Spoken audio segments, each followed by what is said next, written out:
Please welcome the U.S. Secretary of the Interior, Ryan Zinke. Oh, come on.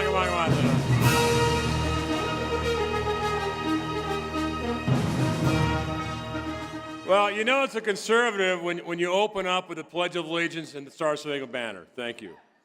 And it's also nice to be in God's country where God and country you can say together. So thank you.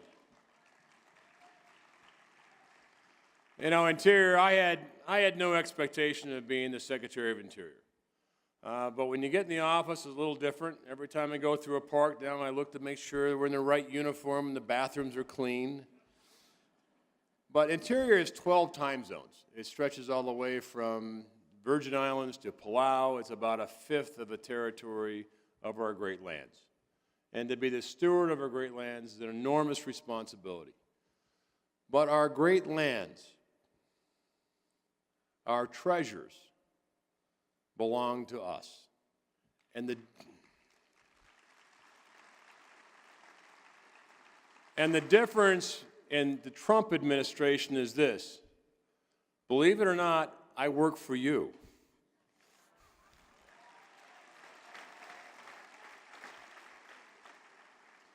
So Interior, is that Interior should be the trusted steward. We should be the nice department. We should be the department that says, yep. And the challenges I face is trust. Is that it disturbs me when we don't trust our government and how far we've come from the government that I grew up in, the government of Reagan, where when the president would say something, you knew it was true, when our government was on our side. So our president, with the exception of me, I think has picked an enormously talented cabinet. And I can tell you, I sleep better at night when I know that Jim Mattis, who I fought with in Fallujah, is running our military.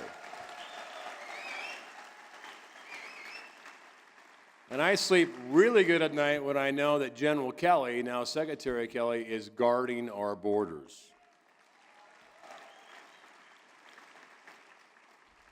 And I know my pocketbook sleeps pretty good when you have Mnuchin and Wilbur Ross guarding my checkbook.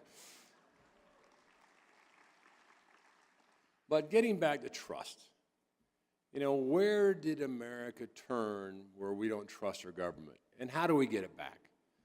And a lot of it is working with local communities, working with our state, looking at the relationship between our people and our government, and understanding that the American experience is worth fighting for.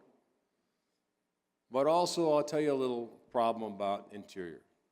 If you go back to 2008, Interior was the #2 revenue generator in our country, right behind our friends of the IRS.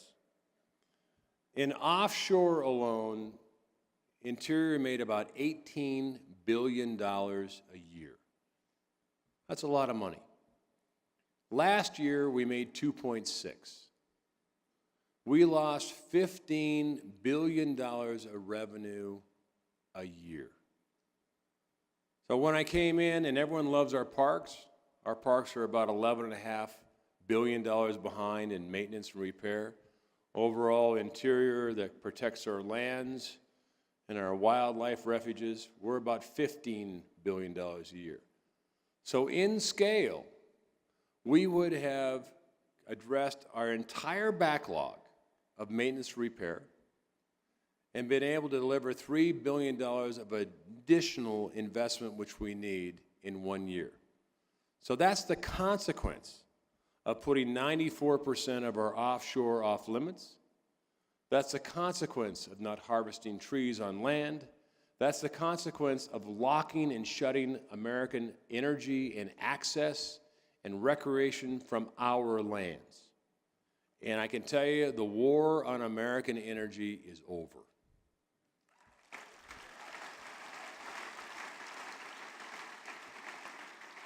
So why does it make a difference? I can tell you in my heart, I never want to see your children and your grandchildren see what I've seen. I fought in a lot of countries.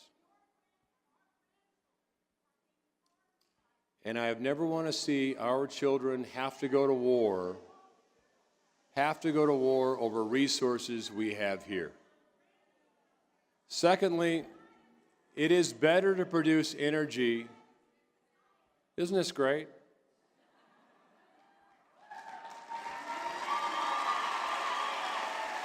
Well, I can tell you something. We won. We won. For the right reasons.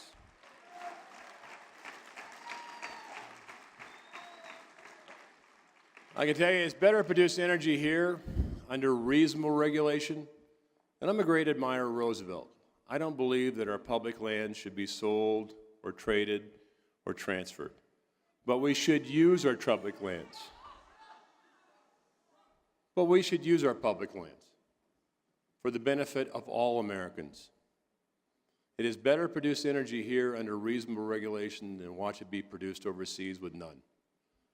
And if you want to look at environmental catastrophe, I invite you to look at Saudi Arabia or the Middle East or Africa. America should never produce energy in that way. And lastly, our energy as a nation is a game changer. I'm a geologist. I was taught absolutely we would be out of energy definitively in 2003. Well, God's got a sense of humor. He gave us fracking. And fracking's made a difference because we don't have to be held hostage from foreign entities on our energy. And if we're worried about ICBMs in Iran, we should be. But how do you approach Iran? There's two ways. Militarily,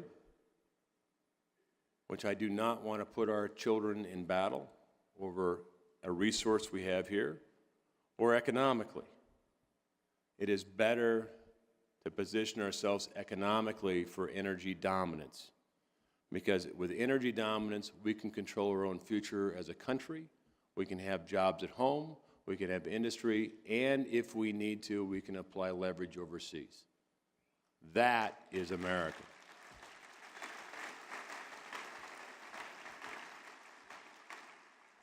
On our public lands, it's about access. It's about enjoyment. And when you visit parks like Yellowstone and you go through the Teddy Roosevelt Arch, the Teddy Roosevelt Arch says, for the enjoyment and benefit of the people. What a wonderful idea, that our public lands are for our use, that access is for all Americans. And who are the stakeholders? Every American citizen is a stakeholder of our public lands. So I say this, I'm an optimist. President Trump wants to make America great again. And I don't think that message is a very bad message.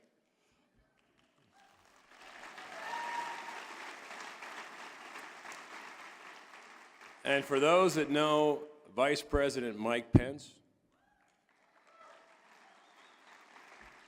I call him the Rock of Gibraltar, when I'm not saying sir. But I'm an optimist.